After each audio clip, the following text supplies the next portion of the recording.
रामकृष्ण हरी बावली. जय जय रामकृष्ण हरी. बावली, आज संत तुकोबारायाचा एक प्रसिद्ध असा अभंग आपण चर्चेसाठी घेतलेला आहे. अभंग असा आहे पहा. माझिया बीपणा झाला यावरी उगाना, भोगी त्यागी पांडुरंग त्याने वसविले अंग. टाळिले निमित्य फार थोडे घात हित, यावे कामावरी तुका म्हणे नाही उरी. यावे कामावरी तुका म्हणे नाही उरी. असा हा संत तुकोबारायाचा अभंग आहे. संत तुकाराम महाराज या अभंगामध्ये काय म्हणतात पाहूया.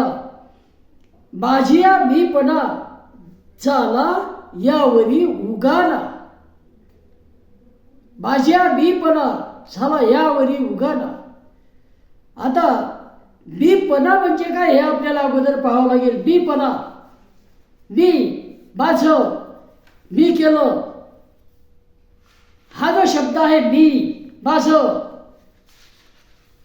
हे माझ्यामुळेच झालं, हा शब्द मानसाचा सर्वात प्रिय असा शब्द आहे, जो युगोशी जुळलेला आहे, अहंकाराशी जुळलेला आहे. आणि बऱ्याच वेळा माणसाला असा अभिमान होत असतो की हे जे होऊन राहिलं हे सर्व माझ्यामुळे होत आहे, हे सर्व मीच करत आहे, मी जर केलं नाही तर हे होऊच शकत नाही. त्याला म्हणतो आपण मीपणा. मी पाहिजे परंतु अहंकार नको.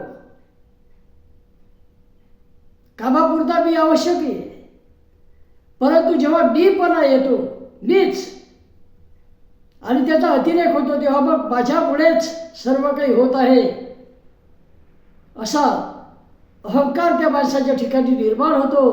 आणि मग मी म्हणेल तेच झालं पाहिजे, मी म्हणतो तेच बरोबर, आणि मी एकटाच बरोबर, बाकीचे चूक, किंवा मीच श्रेष्ठ. आणि अशा तऱ्हेनं मग अहमगंड त्या माणसाशी निर्माण होतो. आणि अहमगंड निर्माण झाल्यावर मग पुढची प्रगती जी आहे त्याची खुंटते. मग ती आध्यात्मिक प्रगती असो की सांसारिक भौतिक प्रगती असो, तेव्हा हा मीपणा कशा कशामुळे येऊ शकतो. तर पहिली गोष्ट म्हणजे रूप, दिसणं, शरीरयष्टी, चेहऱ्याची ठेवण, याचा मीपणा काहीमध्ये असतो. त्यानंतर एखाद्याला खूप संपत्तीचा मीपणा असतो. संपत्ती, श्रीमंती, त्याचा ताठा असतो.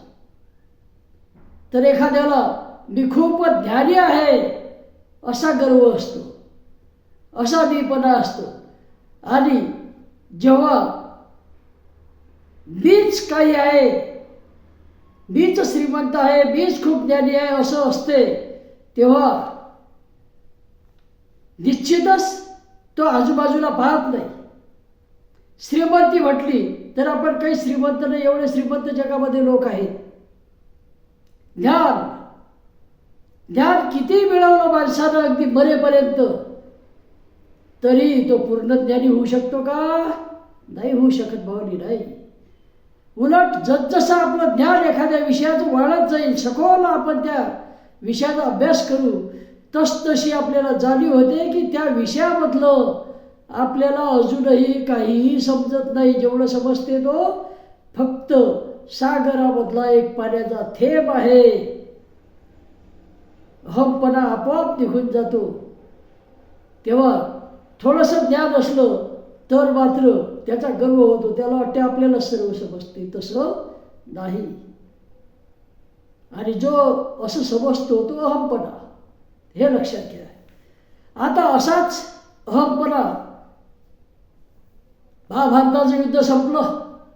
युद्ध संपल्यानंतर अर्जुन रथामध्ये बसलेला मागे विचार करून राहिला.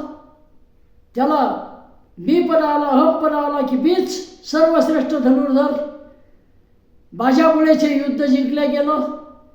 मीच सर्व काही यामध्ये केलेलं आहे. माझ्यासोबत कृष्ण आहे, सखा आहे, परंतु त्यानं सारथ्य केलं. फक्त सर्व काय केलं ते मीच केलं, मीच खरा शिव. हा गर्व त्याच्या अंगी आला. आणि असा विचार करत अर्जुन हा रथावर बसलेला असताना रथ इच्छित स्थळापर्यंत पोहोचला.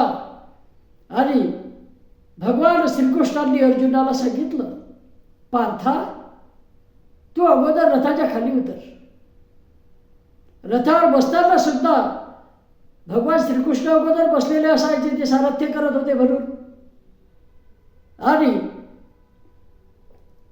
उतरताना सुद्धा अर्जुनाला अगोदर उतरायला सांगित होते. आता अर्जुन हा युद्ध जिंकल्यानंतर थोडासा अहमगंड त्याच्या ठिकाणी निर्माण झाला होता. मीच श्रेष्ठ धनुर्धर आहे, मी जे केलं ते कोणीही करू शकत नाही, मी सर्व शूरवीरांना हरवलं, त्यांना नतमस्तक केलं, मोठमोठ्या वीरांचा वध केला, असा गर्व त्याच्या ठिकाणी झाला होता. तेव्हा या विचारात तो असताना भगवान श्रीकृष्णाला म्हणाला, हे श्रीकृष्ण, तुम्ही अगोदर उतरा, तुम्ही सारथ्य करत आहात, मी उतरतो नंतर. भगवंतांनी म्हटलं, पार्था, मी सांगतोय की अगोदर तू उतर. याला ऐकलं नाही. पाठीमागून युधिष्ठिर म्हणाले की अर्जुना, कृष्ण सांगतात याचा अर्थ काहीतरी त्यामध्ये संकेत आहे, तू त्यांचं ऐक, उतर रथाच्या खाली. अर्जुन खाली उतरला आणि तरा सर्व पुढे जायला लागले. सर्व हे पांडववीर समोर जायला लागले. भगवान श्रीकृष्ण रथाच्या खाली उतरले. रथाच्या खाली उतरता बरोबर एक स्फोट झाला. स्फोट होता बरोबर मागं वळून पाहिलं अर्जुनानं. पाहतात तो जो रथ आहे तो रथ धाड धाड धाड धाड पेटतो आहे, त्यानं आग पकडलेली आहे आणि रथ जळतो आहे. अर्जुनाला प्रश्न पडला, श्रीकृष्ण खाली उतरता बरोबर स्फोट झाला आणि रथ जळून राहिला आणि पाहता पाहता जळून भस्मसात झालेला आहे, हे काय?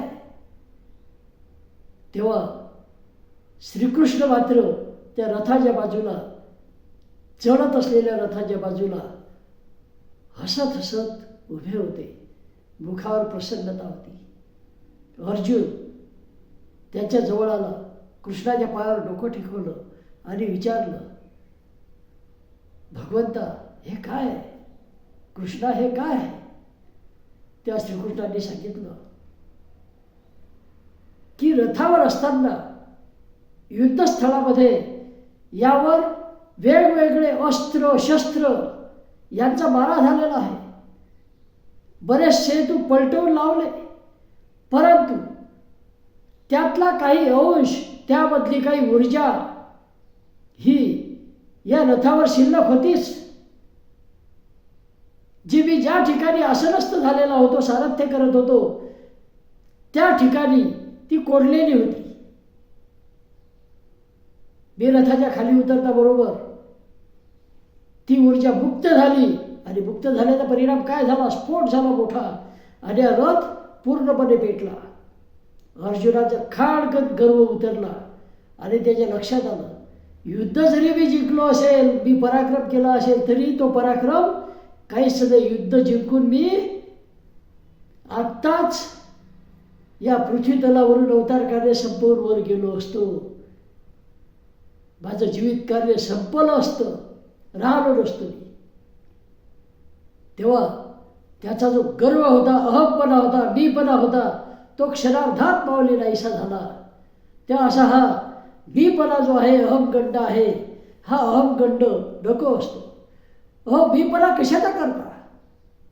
आपला श्वास, आपल्या हृदयाची धडधड आपल्या झोपेतही सुरू असते. आपल्याला जाणीव आहे का त्याची?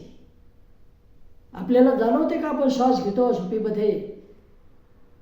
हृदय आपलं सतत काम करत असते, आपल्या हातामध्ये आहे का ते? नाही.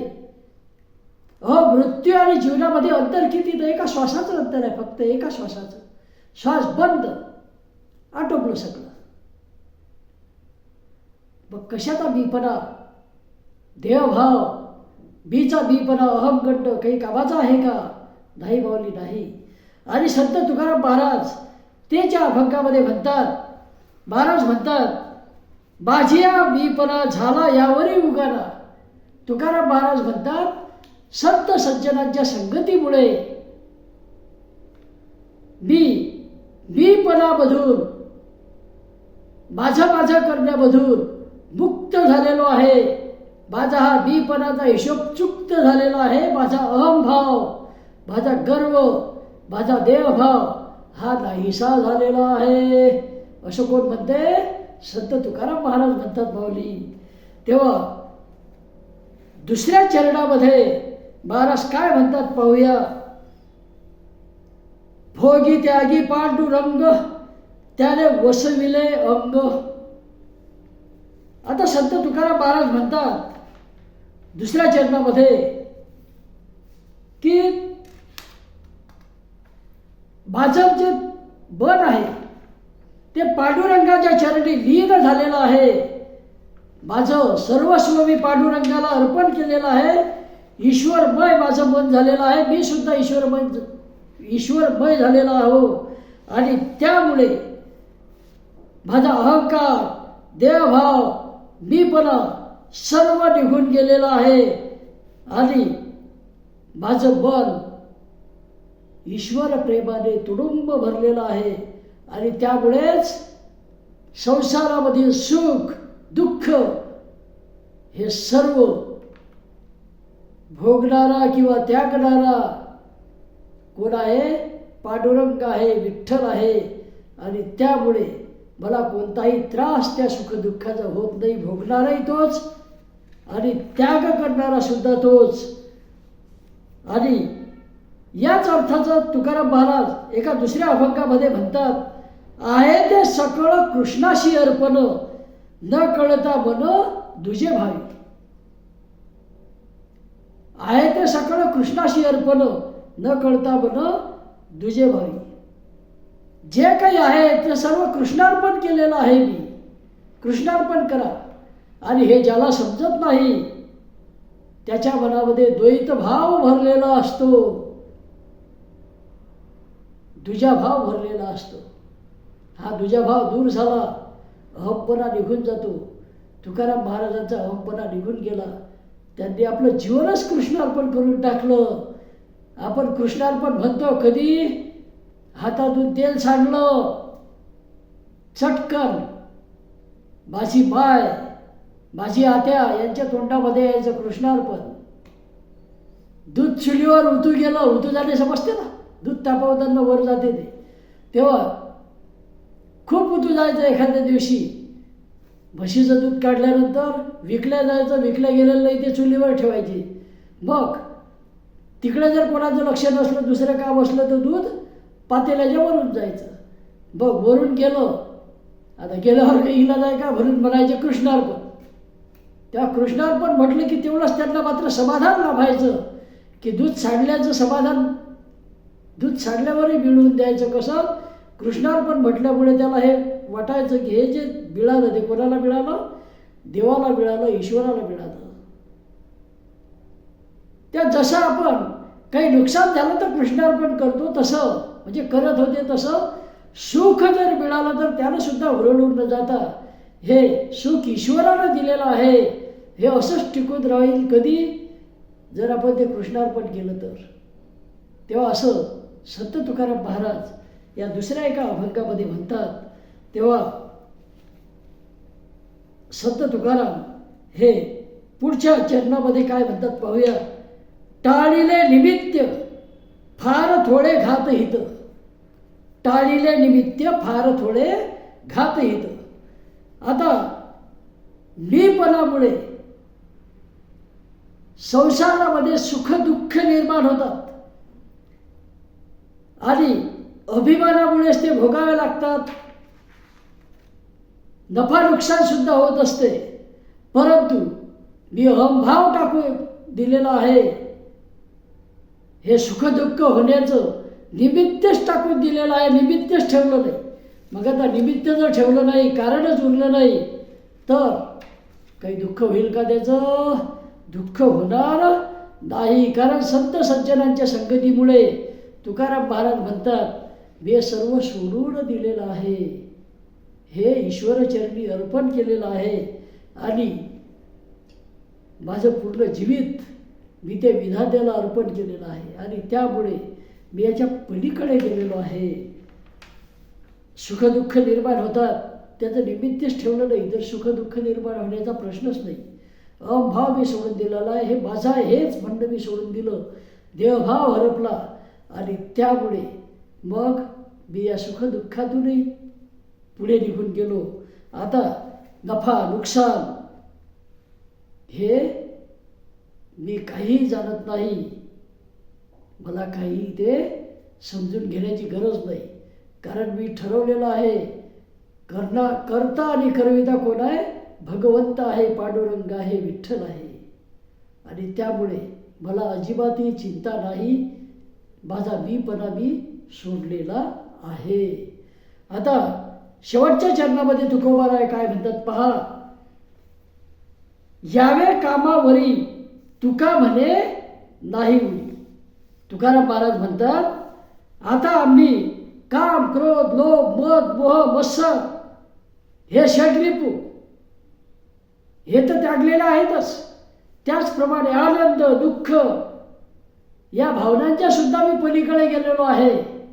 पूर्ण देहभावच माझा नष्ट झालेला आहे आणि मी माझं हा अहंभाव सुद्धा मी सोडून दिलेला आहे, तो सुद्धा उरलेला नाही.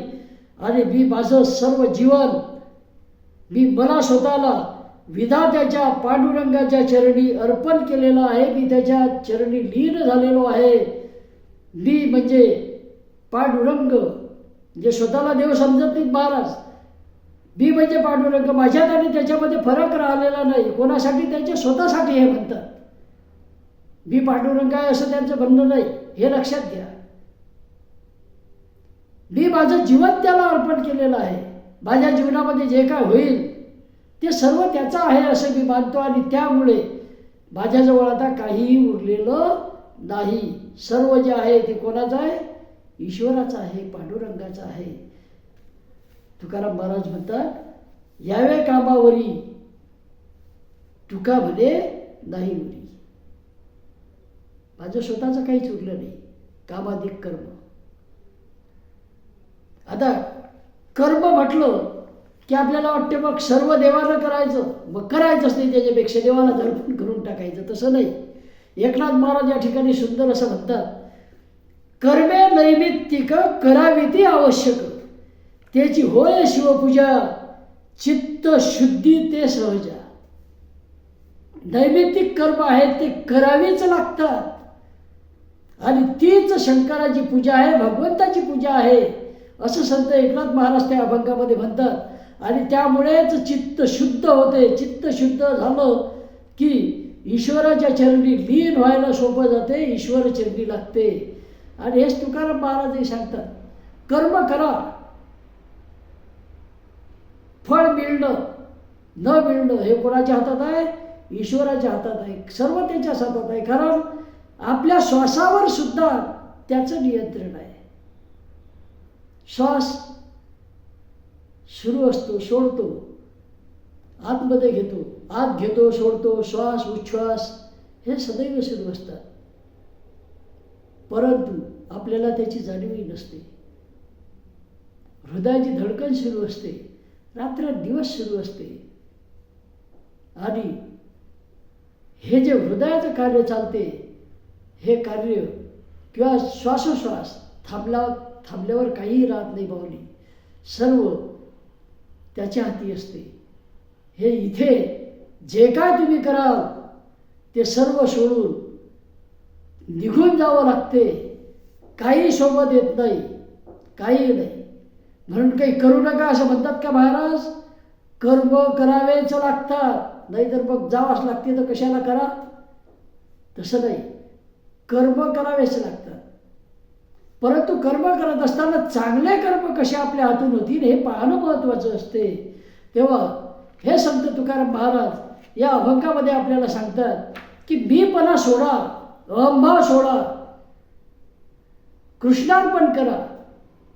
चांगलं वाईट जे काय होईल जीवनामध्ये त्याचं अति दुःख करत बसू नका, कृष्णार्पण करा. म्हणजे घातपात जो आहे, नफा नुकसान जो आहे त्याचं विशेष वाटेनासं होते आणि मनाला शांतता लाभते. संत तुकाराम महाराज हा संदेश आपल्याला या अभंगामधून देतात. अतिशय सुंदर असा अभंग आहे. माझ्याकडून काही चुकलं असेल तर क्षमा असू द्या. चॅनलला सबस्क्राईब केलं नसेल तर जरूर सबस्क्राईब करा आणि काही चुका होत असतील त्या जरूर मला कॉमेंटमध्ये सांगा. तेव्हा रामकृष्ण हरिमाऊली परत एकदा अभंग ऐकूया. माझी या मीपणा झाला यावरी उगाना, भोगी त्यागी पांडुरंग त्याने वसविले अंग. भोगणारा त्यागणारा पांडुरंगच आहे, त्यानंच आपलं अंग वसवलेलं आहे. टाळिले निमित्त फार थोडे घात हित, यावे कामावरी तुका म्हणे नाही उरी. यावे कामावरी तुका म्हणे नाही उरी. तेव्हा रामकृष्ण हरिमाऊली. जय जय रामकृष्ण हरी, जय जय रामकृष्ण हरी, जय जय रामकृष्ण.